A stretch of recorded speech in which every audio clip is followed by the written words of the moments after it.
Tansei Adventurers. So, here's a video I didn't expect to make, although that seems to be true of most of the videos that I've made. I was supposed to just do one video, or a few videos, and instead now I have basically 3 months of content queued up. Anyway, I want to tell you, I recently joined a new game. I quit a game because it had too many, it was too complex. I'm trying to play more basic and less 5e, but 5e is everywhere. And I can take 5e if it's kind of stripped down to maybe core 5e.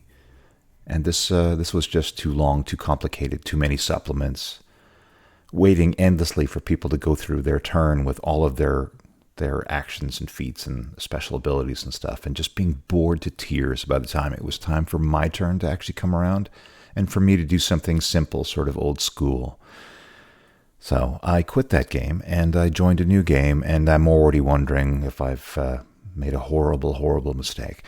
In that, out of the 6 characters, not including additional ones played by the Dungeon Master, 3 characters have chosen to have a noble background. And rather than quit in disgust, I thought I would just talk to you as I try to think through why it is that I find that so ridiculous.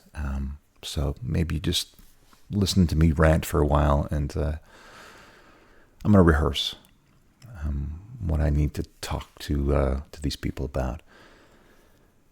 And it boils down to the fact that anytime that there's a noble that pops up in one of my groups, I always wonder why. Why does any fantasy RPG character have a noble background? As a player, what are you hoping for? And as a PC, what do you expect that their adventuring life will be like? Yeah. Like, as the player, do you imagine that they're some sort of a rich playboy or playgirl that's able to wander the region with impunity, slumming it with their friends?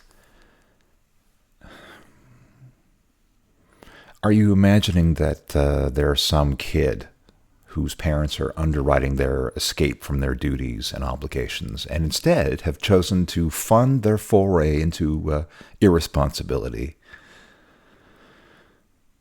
Or are they just running away from home? So the first thing that I want you to remember, assuming that you're one of these people that has run or will run or has dreamed about running a noble, is to remember that you don't have access to all the riches and comforts of that old life that you've left behind. You don't have that wealth. You don't have the power and influence. You don't have the respect of your old peers or the fear of the common people. And you don't even have basic things like protection. You're not sleeping behind castle walls in a warm, snug bed, with a fireplace and guards standing by the door. That's all gone. So if you tell people who you really are, you're painting a target on your back. People that hate you or that hate your family will come looking for revenge. And people that want what you have for themselves will just come for whatever they can get. And all that to say is that you won't actually have much time for any real adventuring, because no one will want to come adventuring with you, because protecting you will be a full-time job that no one signed up for. So my advice is to go home to mom and dad and take on the responsibilities of that old life. Wait for your turn in line. But failing that, if you decide that you want to press ahead anyway, that leaves the option of lying about who you are, or in the very least withholding significant parts of yourself.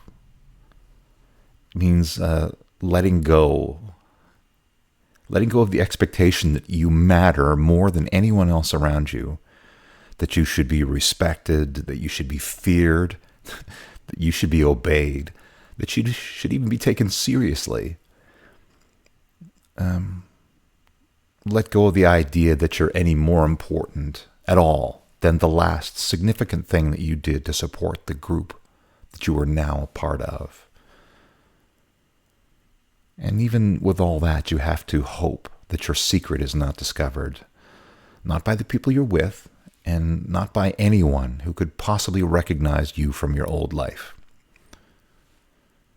Because one of the things that you never, ever possessed as a rich, a famous, or influential member of a family was anonymity.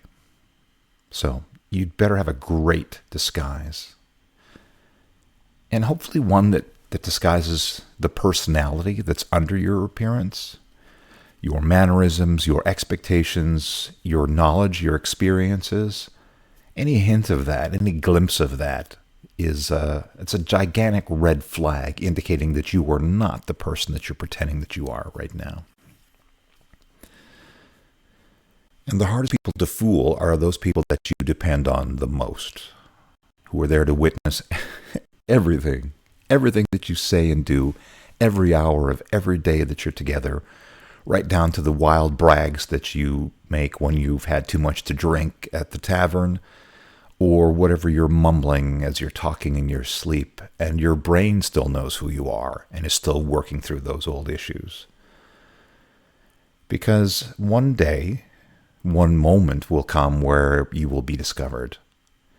And how will they feel when they learn that you lied to them? How will they make peace with the fact that your entire relationship with them is a construction? It's a story that you made up. And why would they want to be characters in your ongoing fantasy? So, think about this path before you decide that that's a reasonable path. It is a fantasy game, but as a person, as an author, as a dungeon master, I've put a tremendous lot of thought into what's appealing about fantasy games. And the most grounding, the most intriguing, interesting, engrossing, immersive thing about fantasy games is making sure that there is a healthy dose of reality that's woven all the way through the story and the characters. And you really need to be honest with yourself about what kind of person becomes an adventurer. And I've said this before. No one that has a wonderful, comfortable life decides to set out on the road into danger.